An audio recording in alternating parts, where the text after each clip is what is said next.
আসসালামু আলাইকুম এভরিওয়ান, আবারও চলে আসলাম নতুন আরেকটি ব্লগ নিয়ে। আর আজকে আমাদের নতুন বাসা প্রথম সকাল, তাই না রায়ান? রায়ান আজকে সকাল সকাল ঘুম থেকে উঠে পড়ছে। আর এখানে সকালে নাস্তার আয়োজন চলতেছে, সাথে কুটা বাসাও চলতেছে। এই যে আজকে একটু ছোট মাছ রান্না করবো ভাবতেছি। এই যে ছোট মাছ ভেজে রাখছি। আর বাসা থেকে আম্মু রান্না বান্না করে নিয়ে আসছে। বাইরে কুটা বাসা চলতেছে এখানে। তো সকাল সকালে আজকে একটু রান্নার আয়োজন।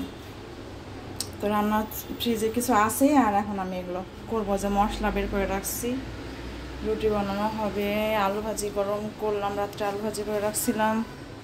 এই তো টুকিটাকি আয়োজন সকালের। রায়ানের নাস্তা রেডি করব, ও নিউট্রেলাতে পাউরুটি খাবে। তো এটা রাহুল অস্ট্রেলিয়া থেকে আনছিল। তো অস্ট্রেলিয়ার বয়মগুলো দেখি প্লাস্টিকের বয়ম হয়।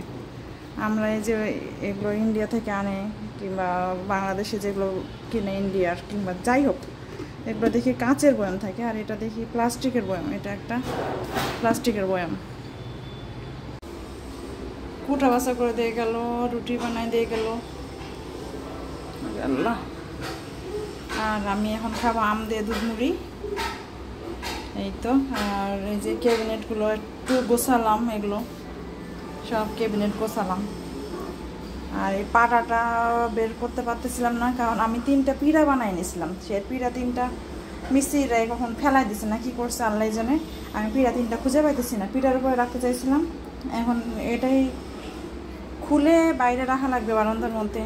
আর বাইরে কনস্ট্রাকশন চলতেছে, ছাদ ঢালাই হচ্ছে না কি হচ্ছে, আজকে প্রচুর শব্দ হইতেছে, অসম্ভব শব্দে একেবারে কান তালা লেগে যাওয়ার মতো অবস্থা। দরজা টরজা লাগিয়ে রাখছি। তো এখন নাস্তাটা করে নিয়ে তারপরে রান্না বান্না শুরু করব। সবাই ঘুম, কারণ সবাই এত রাত জাগছে কালকে। তারপরে আর আসলে বেলা হয়ে গেছে অনেক। এখন চারপাশে কনস্ট্রাকশনের প্রচুর সাউন্ড, বিরক্ত অবস্থা। আর গোছাইতে গোছানো শেষ হচ্ছে না। তো এই আমগুলো পাঠাইছিল সাপাহার থেকে, আমগুলো সব পেকে গেছে। ওইভাবে করে আনছি শপিং ব্যাগে করে। তো মনে হয় যে বেশি পেকে গেছে, পচে গেছে, জায়গায় একটু নরম হয়ে গেছে। তো আমি এগুলো সব ফ্রিজে তুলে রাখবো। ফ্রিজে রাখলে তাও ভালো থাকবে। সব একসঙ্গে পেকে গেলে আসলে অ্যাট এ টাইমতে এতগুলো আম খাওয়া সম্ভব না। এগুলোই গোছাইতেছি, এই গোছানো শেষই হয় না, কি করব আর। আম এই যে সেনিটার মধ্যে তুললাম, দেখেন আরও অনেক আম আছে। তো সবগুলো আমে যে অ্যাট এ টাইম নেওয়ার সময় একটু একটু নিচ্ছি। যে ডিমগুলো সাজিয়ে রাখা হয়েছে ধুয়ে টুয়ে ফ্রিজের মধ্যে। আমগুলো এখন গোছায় রাখবো নর্মালি, তাহলে দীর্ঘদিন একটু আরামে খাওয়া যাবে আমগুলো। তো বেশ ভালোই থাকে কিন্তু ফ্রিজের মধ্যে এভাবে করে রেখে খাওয়া যায় বেশ। আবার ডিপে যদি রাখা হয় তাহলে আরও ভালো হয়। তো নতুন জায়গায় এসে সব কিছু একটু থতমত খাচ্ছি, একটু গোছায় নিতে হয়তো টাইম লাগবে। রিহান খাবে ডিম পোস, ঘি আর ভাত। সকালের নাস্তা, উঠে টিভি দেখা শুরু। দেন কাউন্টারের উপরে আব্বুর ফ্রুট সালাদ নাস্তা রেডি। আর রায়ানের জন্য ফল কাটলাম, ও ফল খাবে। ঝাঁকা দিয়ে ঢাকা লাগবে, আসলে মাছের উৎপাত। মানিক ভাই আসছে আমাদের বাসায়। তো আম্মু নাস্তা টাস্তা সব রেডি করলো। আর এই তো যেহেতু টেবিল নাই, সো কাউন্টারটা এখন আপাতত আমাদের টেবিল। রান্না করে ফেলছি প্রায়, মোটামুটি সবই শেষ। আর এই যে সবজিটা বসাবো, আব্বু যেহেতু সবজি খায় রুটি দিয়ে রাত্রে সকালে, তো একটু সবজি রান্না করে ফেলতে হবে। আর নন স্টিকে এই প্যানগুলোতে রান্না করতেছি। তো বেশ ভালো লাগে আসলে এই প্যানগুলো, কিন্তু খুব যত্ন নিতে হয় প্যানগুলোতে রান্না করতে গেলে, তা না হলে নষ্ট হয়ে যায় খুব অল্প, মানে খুবই তাড়াতাড়ি নষ্ট হয়ে যায়। এই জন্য যত্নেরও দরকার আছে এত সুন্দর সুন্দর প্যানে রান্না করতে হলে। আমাদের নতুন টেবিল চলে আসছে, সেন্টার টেবিল। তো এটা হাতিল থেকে কেনা হয়েছে।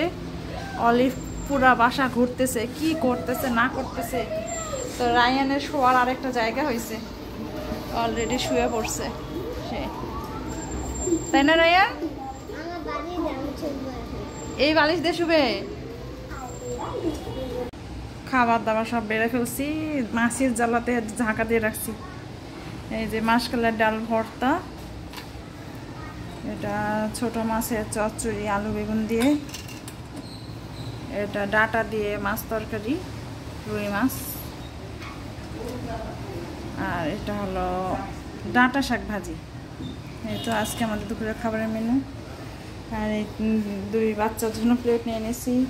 রিহানার বাবা কাজ করতেছে, আর এখন ওদের ভাতটা দিয়ে দিব। আমি একটু ফ্রেশ হয়ে আসলাম গোসল টোসল করে।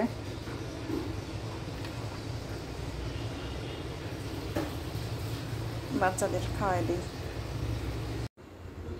চিকেন স্ট্রিপ ভাজতেছি সন্ধ্যা নাস্তায়। তো এই তো ভাজছি চিকেন স্ট্রিপ, আর একটু অস্ট্রেলিয়ার পাঁপড়টা ভাজবো।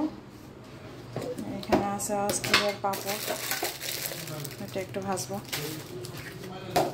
এটা চিংড়ির পাঁপড়, তো বাচ্চারা এগুলো একটু খেতে চায়, তো সবার জন্য ভাজতেছি একটু। আমরা ওই বাসা থেকে একটু রান্না বান্না করে আনছিলাম, তো ওগুলো দিয়ে আসলে দুপুরে খাওয়া হয়েছে। কিছু নিজেও বাসায় রান্না করলাম, তো রাত্রের জন্য একটু ডিম ভুনা করে নিব। আবার রিহানার বাবা একটু অফিসে ভাত দিব, ভাত নিয়ে যাবে, মানে দুপুরের লাঞ্চটা নিয়ে যাবে, তো এর জন্য ডিম ভুনা একটু করতেছি। আর ভাতও বসায় দিছি একটু। তো এই চলতেছে টুকিটাকি। আসলে নতুন জায়গায় আসলে সব কিছু এত এলোমেলো লাগে বলার মতো না। তো সব একটু ফ্রি ট্রি হয়ে এসে বসলাম রুমে। তো রুমে তো এখন টিভি নাই, টিভি এখন ড্রয়িং রুমে। সো ল্যাপটপেই দেখতেছি মুভি। তো লাইট অফ করে রাত্রে একটু রিল্যাক্স হয়ে মুভি দেখতেছি। তা বেশ বাতাস, এখানে এসে ছাড়াই লাগতেছে না, এত বাতাস। তো আজকের মতো এ পর্যন্তই। সবাই ভালো থাকবেন, সুস্থ থাকবেন। অমিতা স্ট্রিম অবশ্যই সাবস্ক্রাইব করে দেবেন, আর অমিতা স্ট্রিম ফলো দিয়ে আমাদের সাথে থাকবেন। তো আজকের মতো এ পর্যন্ত, আল্লাহ হাফেজ।